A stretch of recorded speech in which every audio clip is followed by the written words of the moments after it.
This is Lexco hand crimp tool number HS-1000. And it's a hand crimp tool for making loops on 1/4 inch and 5/16 wire rope.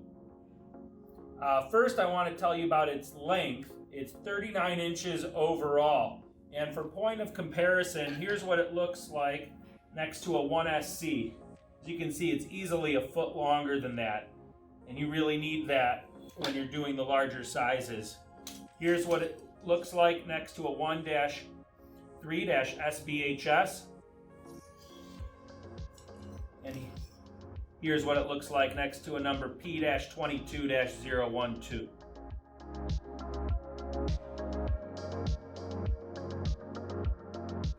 The larger cavity is here towards center.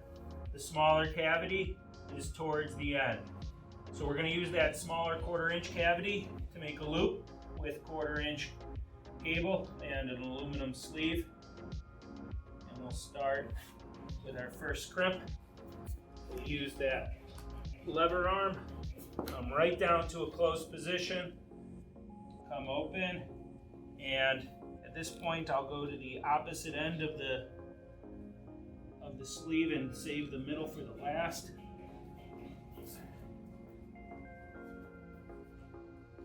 And down and up in seconds, come over. Here's how it's looking midway through, and come bring it over to your middle section for your third and final crimp. And just the same way, come down and through, clicks closed, and you're done with your loop. Here's the 1/4 inch loop. And then you can also crimp aluminum and copper button stops.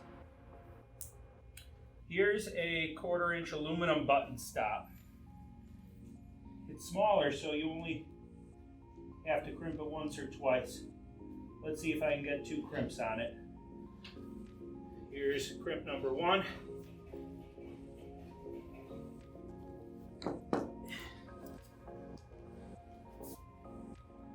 And there's just enough room to get a second crimp.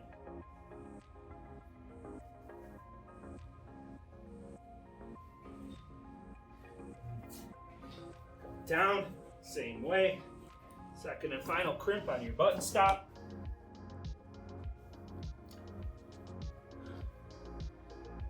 And there you have it, your 1/4 inch aluminum button stop crimped, 2 crimps. And then you can do the same thing with 5/16 cable or wire rope in the larger cavity. Now, here's a pro tip. If you have to crimp a 3/8 aluminum or copper button stop, you can actually use that 5/16 larger cavity. It'll work on a 3/8 aluminum or copper button stop. That's all for now. Thanks for watching.